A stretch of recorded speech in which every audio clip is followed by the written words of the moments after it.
사도행전 9장 1절로 9절까지 말씀을 다 같이 합독을 합니다. 사울이 주의 제자들에 대하여 여전히 위험과 살기가 등등하여 대제사장에게 가서 다메섹 여러 회당에 가져갈 공문을 청하니, 이는 만일 그 도를 따르는 사람을 만나면 남녀를 막론하고 결박하여 예루살렘으로 잡아오려 함이라.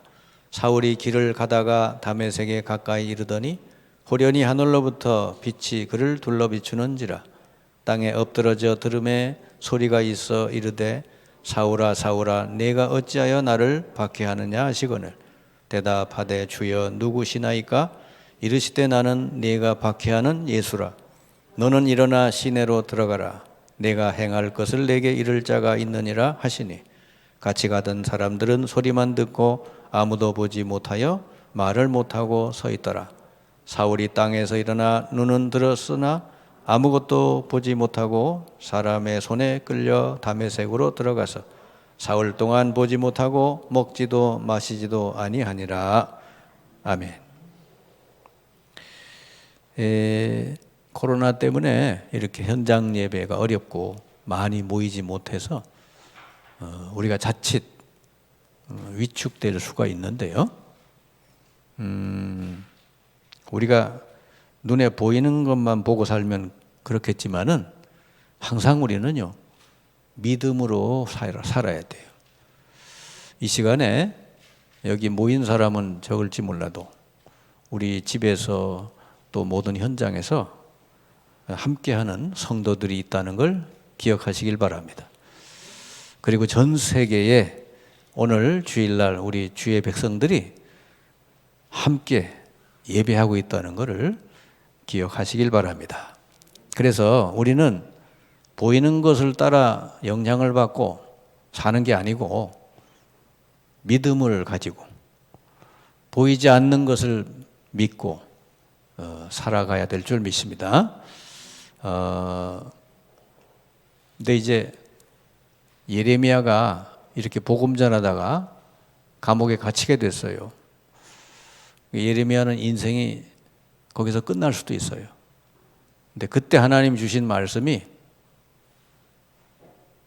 너는 내게 부르짖으라. 내가 내게 응답하겠고 네가 알지 못하는 크고 은밀한 일을 내게 보이리라 그랬습니다. 예레미야는 감옥에 갇혀서 캄캄한 곳에 앉아 있는데 하나님은 그때 일을 시작하시겠대. 이 코로나로 어려운 이때에 여러분이 하나님을 향해서 집중하고 기도하시면 우리가 100년 하는 일보다 더 큰 일을 하나님 이 시간 하실 줄 믿습니다. 언제든지 여러분이 문제만 쳐다보지 말고 여러분과 함께 하시는 하나님을 바라보는 것, 그게 믿음인 줄 믿습니다. 그리고 하나님께 기도하면 된다잖아요. 내게 부르짖으라. 그러면 네가 알지 못하는 크고 은밀한 일을 보이리라. 그러게 한마디로 말하면 아무리 악조건 속에서도 우리 하나님은 살아 계시고 당신의 계획을 이루어 가신다는 것. 그걸 믿는다면 우리가 어떤 경우를 당해도 위축되지 않고 힘을 가질 수가 있게 될 줄 믿습니다. 자, 이 인류의 최고의 숙제가 뭘까요? 옛날부터 지금까지. 제가 살아온 지가 60여 년째 됐는데 시대가 이렇게 바뀌면서도 안 바뀌는 게 있어요. 더 악해지는 게 있어요. 시대는 이렇게 발전했는데. 그게 뭘까요? 사람이 머리도 좋아지고 지식도 많아지고 뭐 누리는 것도 많아지고 먹을 것도 많아졌는데 더 악해지는 게 있다고 말이에요. 더 이상해지는 게 있어요. 그게 뭐예요? 사람이에요. 여러분, 사람이 변화할 수 있을까요? 물론 변화할 수 있어요. 그래서 우리가 예배하는 거예요. 어떻게 변화할 수 있을까? 그게 인류의 숙제예요. 수많은 훌륭한 사람들이 나왔는데 사람은 점점 더 악해지고 병들고 이상해져 간다고 말이야. 곳곳마다 전쟁은 더 일어나고요. 사람이 어떻게 하면 변화될 수 있을까? 그리고 계속 변화되지 않는 사람은 왜 그럴까? 사람 변화만큼 중요한 일이 없어요. 여러분이 만약에 사람을 변화시킬 수 있는 비밀을 가졌다. 그러면 여러분은요, 정말로 대단한 사람이요. 이 법과 제도가 아무리 잘 돼 있어도요, 사람이 잘못 운영하면요, 잘못된 사람이 그걸 잘못 운영해 버리면 아무 소용이 없어요. 여러분, 세월호 사건이 난 게 법과 제도가 모자라서 그런 게 아니에요. 한 10단계 거쳐서 사고 안 날 안전장치가 다 되는데 그 하나도 다 안 지킨 거예요. 물품을 몇 킬로 이상으로는 싣지 말아라, 뭘 잘해라, 물을 얼만큼 넣고 이런 걸 다 해야 되는데 안 한 거예요. 여러분, 아무리 좋은 환경에서 살아도 거기 사는 사람이 잘못되어 있으면요, 아무 소용이 없어요. 제가 북유럽 쪽에 한번 선교 여행을 다녀왔는데 거기는 사람들이 너무 잘 살잖아요. 복지제도가 잘 돼 있잖아요. 그런데 자살자들이 그렇게 많아요. 우울증 환자들이 그렇게 많대요. 근데요, 반대로 사람이 변화되면요, 아무리 나쁜 환경에 살아도 거기를 천국으로 만들 수가 있다. 아멘. 사도 바울이 그랬잖아요. 감옥에 갔는데 찬송을 부르잖아요.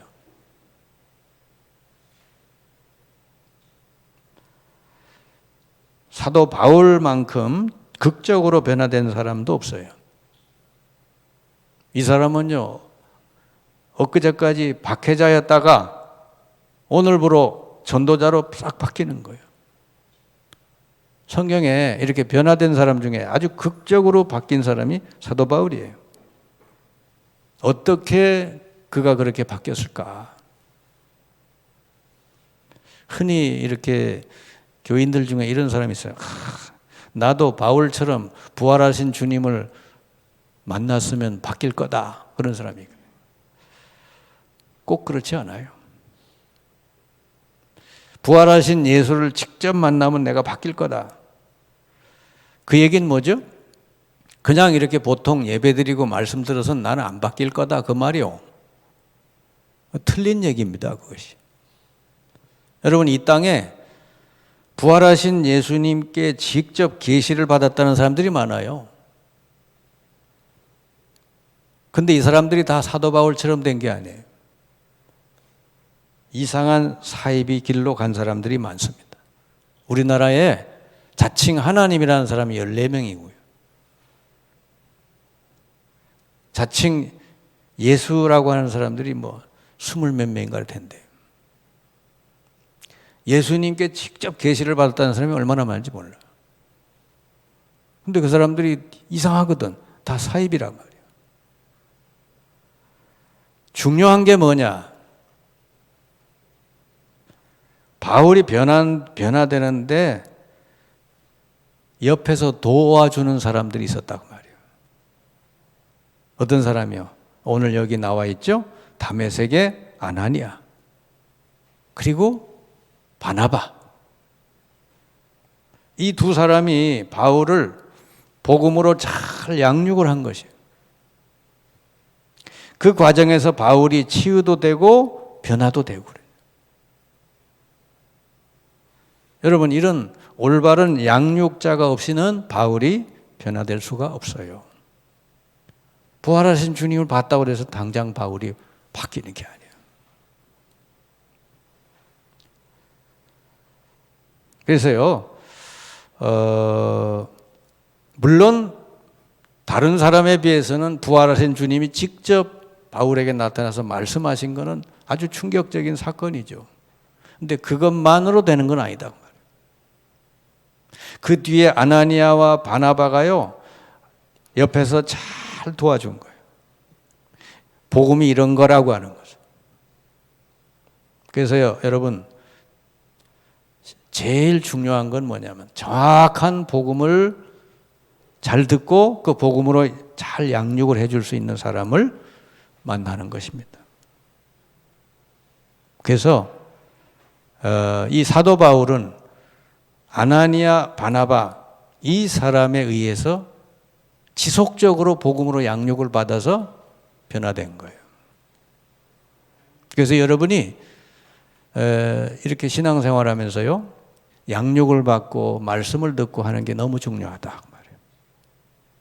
그냥 바뀌는 법이 없어요. 여러분, 바울이 박해자였다가 전도자로 바뀌게 되는 결정적인 요인이 뭘까요? 바울은 부족한 게 없는 사람이에요. 철학 박사, 종교적으로도 아주 엄한 바리새파, 출신 성분도 좋아요. 너무너무 세상에서는 흠이 없는 사람이에요. 학문적으로, 사회적으로, 종교적으로 정말 뛰어난 사람이거든. 근데 이 바울이 딱 하나를 몰라서 이렇게 교회를 박해하는 박해자로 된 거예요. 딱 하나를 몰라서. 그게 뭐냐? 예수가 그리스도라는 이 복음을 몰라서 그랬던 거예요. 지금까지 사도 바울은 어떻게 생각했냐? 율법을 철저히 행함으로써 의롭게 되고 구원받는다. 그렇게 배웠고 그렇게 믿었어요. 근데 이게 교회를 보니까 그걸로 되는 게 아니라 예수 그리스도를 믿어야 된다고 막 주장을 하니까 그 이단이단 말이에요. 그래가지고 이 교회를 박해하고 핍박하는데 제일 앞장섰어요. 그러던 그에게 죽은 줄만 알았던 예수가 부활해서 나타나니까 이 사람은요, 진짜 그보다 더 큰 충격은 없겠죠. 충격 받았을 뿐 아니라 눈이 멀어버렸어요. 3일 동안 먹지도 마시지도 못하고 눈도 멀고 그랬어요. 그때 그 다메섹 지역에 사도 바울을 잘 도와줄 수 있는 제자가 있었는데 그 사람이 아나니아예요. 아나니아가 사도 바울을 만나서 예수님의 말씀을 전해준 거예요. 네가 만난 그 예수님이 이렇게 말씀했다. 가서 너를 위해서 기도해주고 너에게 성령 충만 받으라고 했다. 그래가지고 바울을 기도해 주니까 눈이 열리고요. 바울이 성령 충만 받았어요. 그러니까요, 뭐요? 아, 예수님이 그리스도구나 믿어져 버린 거예요. 여러분, 성령이 임해야 예수 그리스도가 믿어진다는 걸 아시기 바랍니다. 사람 머리로 믿어질 것도 사도 바울은 벌써 믿었지. 머리 좋은 사람이에요. 아주 뛰어난 사람인데 한 가지를 몰랐던 거예요. 예수가 그리스도다.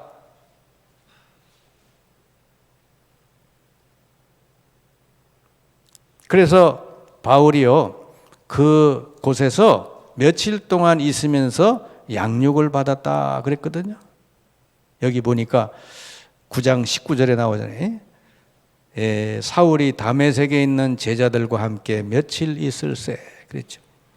거기서 며칠을 머물면서 아나니아에게 복음을 들은 거라니까요. 여기서 바울이 확실하게 이제 깨닫고 뿌리가 내려진 거예요. 바울은 거기에서 뭘 깨달았을까? 인간이 구원받는 것은 율법을 행함으로가 아니라 예수가 그리스도로 오셔서 인간의 근본 문제를 십자가에서 다 해결하신 것을 믿음으로 구원받는 거구나.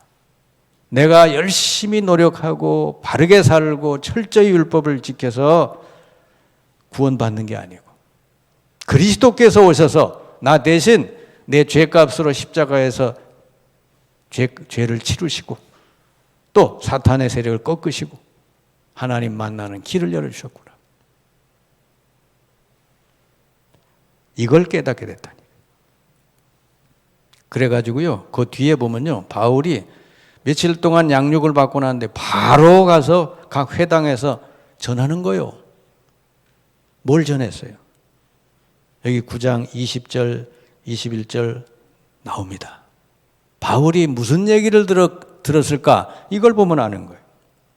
20절에 보니까 즉시 각 회당에서 예수가 하나님의 아들이심을 전파하니 21절에 듣는 사람이 다 놀라 말하되 이 사람이 예루살렘에서 이 이름 부르는 사람을 멸하려던 자가 아니냐. 사람들이 의심하는 거예요. 아니 엊그제까지 예수 믿는 사람 잡아들이고 죽이던 사람이 어떻게 갑자기 예수가 하나님의 아들이라고 전하는 말이에요. 그래도 바울은 물러서지 않고 22절에 사울은 힘을 더 얻어 예수를 그리스도라 증언하여 그랬습니다. 바울이 아나니아를 통해서 들은 복음이 뭘까? 예수가 하나님의 아들, 예수가 그리스도라는. 그래서 우리 모든 문제를 십자가에서 끝내셨다는. 그래서 그 예수님을 믿음으로 구원받는다는 이 복음을 바울이 들었단 말이에요. 그러니까요, 바울에게 있어서는 그 개인 일생일대에 가장 큰 혁명이 일어난 거예요. 자기가 지금까지 믿었던 게 틀렸구나. 이 예수가 하나님이 구약에 약속한 그리스도구나. 이 어마어마한 사실을 바울이 깨닫게 된 거예요. 그러니까 천지개벽이 일어난 게 사실은 바울 개인에게 그동안에 생명을 걸고 믿었던 그 율법이 아니구나. 이제는 그리스도를 믿어야 되겠구나. 이렇게 바뀌었단 말이에요. 여러분, 이 경험이 있어야 돼요. 여러분이 지금까지 그렇게 숭상하고 의지하고 붙들고 살았던 게 아니구나. 그리스도가 구원자시구나. 그리스도가 해결자시구나. 이렇게 되는 거예요. 바울이 그걸 깨달았더니. 이후에 바울은요, 그가 지나가는 곳마다 그리스도를 전했어요. 바울은 가는 곳마다 딴소리 한 게 아니에요. 예수가 그리스도다. 모든 문제 해결자시다. 그러니까요, 바울이 지나가는 곳마다 사람이 구원받고 지역이 변화되는 거예요. 사람이 변화돼요. 바울은요, 로마 감옥에서 마지막 순교했는데 그 감옥에서도 수많은 사람 만나서 이 복음 전하고 많은 사람 살리고. 사실은요, 바울이 지나가는 모든 그 지역마다 다 변화되는 거죠. 우리 감리교를 시작한 분이 요한 웨슬레이잖아요. 요한 웨슬레 당시에 영국이 엄청나게 여러분 타락했었어요. 아주 사회가 너무너무 타락해. 그때 요한 웨슬레 한 사람이 일어나가지고 막 복음을 전했더니 영국이요 변화됐어요. 여러분, 사람이 변화될 수 있는 것은 복음밖에 없는 줄 믿습니다.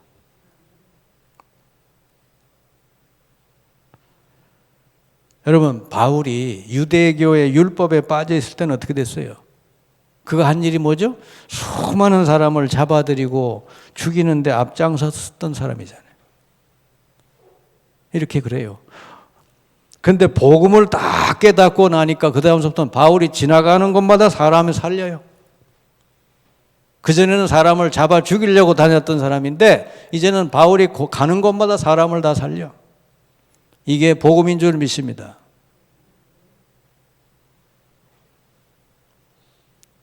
여러분, 저 사람이 복음이 있는 사람인지 아닌지 뭐 보면 알아요? 그 사람이 지나가는 곳마다 다 살아난다니까. 저 사람이 복음이 아니다, 율법이다 그러면 어때요? 그 사람 지나가는 곳마다 싸움이 일어나요. 네가 잘했니? 내가 못했니? 뭐 네가 어쩌니? 이러면서 늘 그거밖에 모르니까. 저놈은 돌로 쳐 죽여야 될 놈? 이래. 바울이 복음 깨닫고 나서는요, 그런 게 없어요. 가는 곳마다 어떤 사람 다 살려버려요.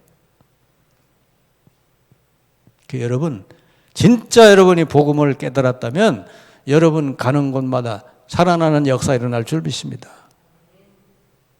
근데 여러분 가는 곳마다 싸움이 일어나고 가는 곳마다 뭔가 사람이 죽고 가는 곳마다 사람이 자꾸 절망하고 그건 복음의 사람이 아니에요.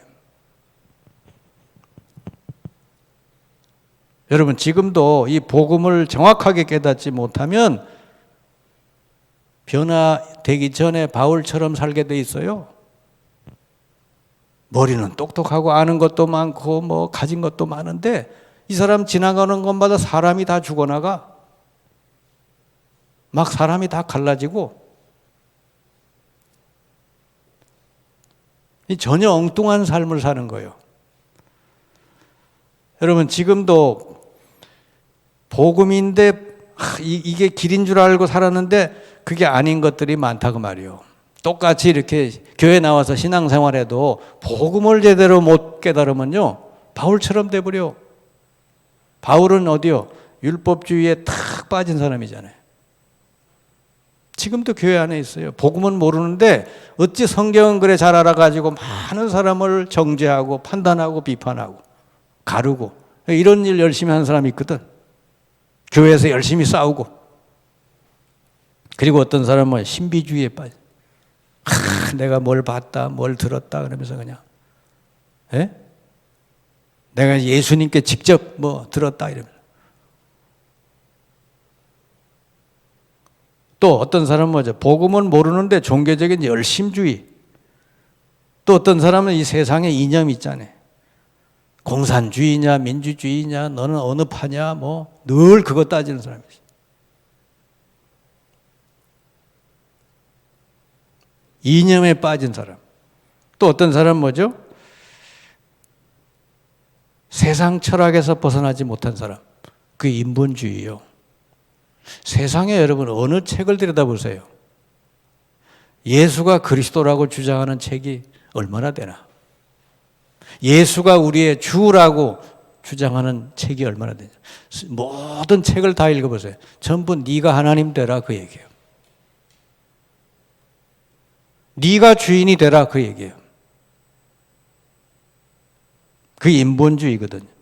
이건 전부 다 복음이 아닌 거예요. 근데 이거를 복음으로 알고 있으면요, 그 사람에겐 복음이 안 들어가요. 왜냐? 자기가 그 가지고 있는 게 복음인 줄 아니까. 이 바울이 이렇게 그래도 복음을 듣고 변화된 거는요, 그 사람이 멀쩡한 정신에 그런 게 아니에요. 완전히 꼬꾸라졌잖아요. 부활하신 주님이 강렬한 빛으로 탁 임하시니까 눈이 멀고 3일 동안 그냥 먹지도 못하고 마시지도 못하고 완전히 꼬꾸라진 거예요. 그 대단하던 바울이요 완전히 소경이 돼버린 거니까. 그제서 당신이 누구십니까? 나는 네가 핍박하는 예수다. 그렇게 복음을 들을 귀가 열린 거예요. 그때부터. 보통 사람들이 맨정신으로 복음 잘 못 들어요. 진짜 절망을 해도 진짜 절망한 사람, 절망의 끝자락에 앉아본 사람은 복음을 들을 귀가 열려요. 그럼 얼마나 고통스러워요. 암이 한 4개나 딱 걸려가지고 내가 왜 이럴까? 그래가지고 복음 들으면 얼마나 고통스럽냐 말이에요. 여러분 은혜로 성령의 역사로 이 예배 시간에 복음을 잘 깨닫게 되시기 바랍니다. 아멘? 그래서 여러분 보고 제가 자주 강조하는 게 뭐예요? 말씀 들으라는 거잖아요. 여러분이 복음을 가지고 있으면 여러분 가는 곳마다 사람들이 살아난다니까 그러네요.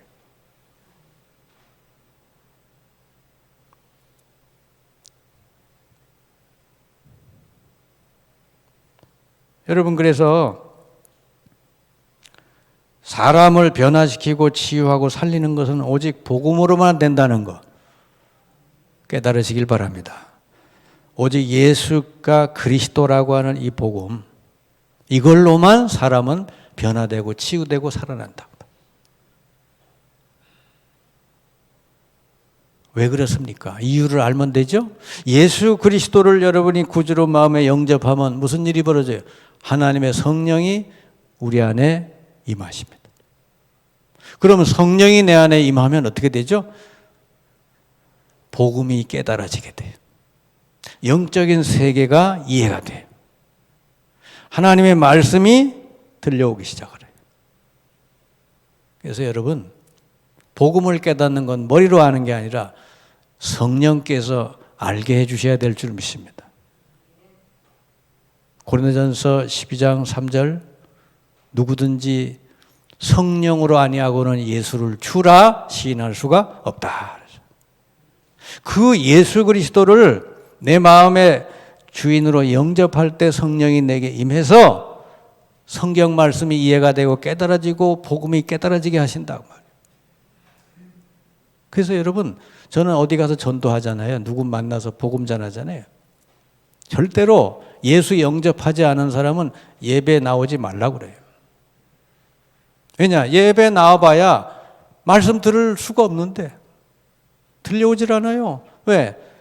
예수 영접 안 하면 성령이 함께 하자는데 나와서 뭐 찬송이 되겠어요? 뭔 말씀이 들려오겠어요? 제일 먼저 할 거, 예수가 나를 위해서 십자가에 죽으셔서 내 모든 죄를 해결해 주신 그리스도구나. 부활하셔서 사탄을 꺾으신 그리스도구나. 이걸 깨닫고 그 예수님을 내 마음에 나의 주로 영접할 때 성령이 그때 임하시는 거예요. 그때부터 여러분 믿음이 생겨지기 시작하는 거예요. 말씀이 들려오게 된다. 그래서 첫째로 예수가 그리스도다. 이게 왜 복음이냐? 예수 그리스도 아니고는 하나님 만날 길이 없다. 예수님 영접하지 않고는 하나님 만날 길이 없다. 아멘. 두 번째는 뭐죠? 오직 예수 아니면은 우리를 죄 저주에서 해방할 수 있는 길이 없다.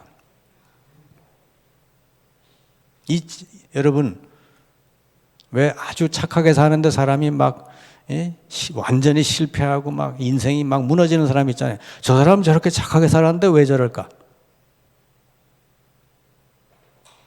그 사람은요, 착하게 살았어도 원죄가 있기 때문에 그래요. 하나님 떠나서 살면 그 자체가 죄예요. 그래서 그 죄 때문에 그 인생의 저주, 재앙이 올 수밖에 없는 거예요.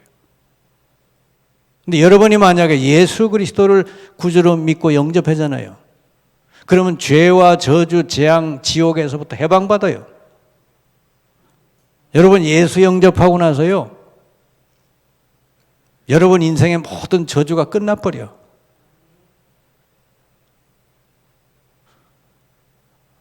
이때는 아멘이 크게 나와야 돼. 예수 영접하는 날부터 여러분 인생의 모든 저주, 재앙은 끝난다. 얼마나 기쁜 소식이요. 그게 걱정할 일이 없다는 거지. 내 인생에 이젠 저주가 끝났다. 왜? 예수 그리스도가 나 대신 십자가에서 모든 형벌을 다 받으셨기 때문에, 모든 죄값을 다 치르셨기 때문에. 아멘. 그리고 오직 예수 아니면은 사탄의 권세를 꺾어 이길 수가 없는 거예요. 이 지구상에 가장 악한 놈이 누구냐? 저 김정은도 아니요, 사탄이요. 사탄. 가장 악한 세력인데 사람들은 모르고 살잖아요. 그런데 요 세력을 꺾어 이겨야 우리 인생이 계속 승리한다고 말이지. 이걸 꺾어 이길 수 있는 이름이 오직 예수밖에 없다. 아멘. 하나님을 만날 유일한 길, 예수 그리스도. 모든 죄, 저주, 재앙으로부터 해방시키는 유일한 길, 예수 그리스도. 사탄의 세력을 완전히 꺾어 승리하는 길, 예수 그리스도.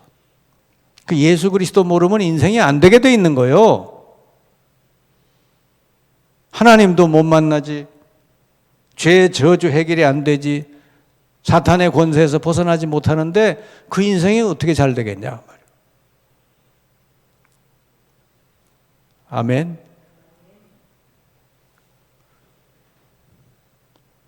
여러분은 진짜 복을 받은 자인 줄 믿습니다. 예수가 그리스도라는 걸 믿고 영접해서 하나님 자녀 됐다고. 이거보다 더 큰 복이 없어요. 그래서 여러분이 이렇게 한 번 복음을 들었다고 해서 당장 확 변화되는 게 아니잖아요. 왜 그렇습니까? 세상 것으로 그동안에 잘못 각인된 게 있어요, 여러분 속에. 세상 것으로 굉장히 많이 각인돼 있어요.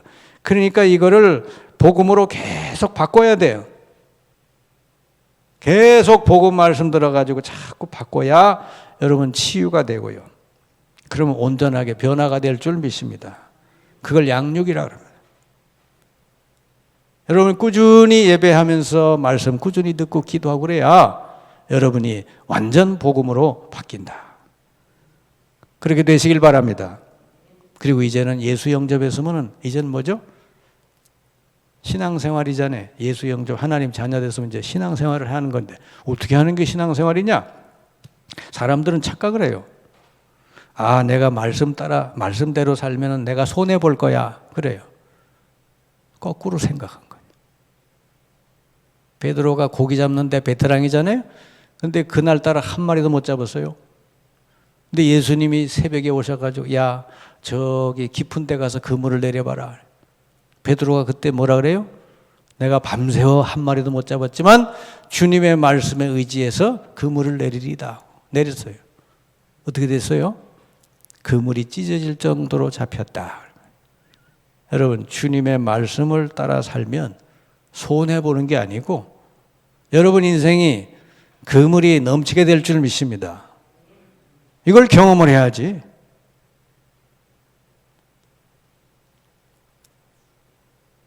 정말 경험을 해보세요, 여러분. 주님 말씀 따라 해보세요. 그리고 여러분 주인을 바꾸셔요. 예수님을 나의 구주로 영접했으면 이제 예수님이 여러분 인생 모든 걸 책임져 주시는 주인으로 바뀐 거예요. 항상 예수님이 주인 되시면 여러분 인생에 기적이 일어날 줄 믿습니다.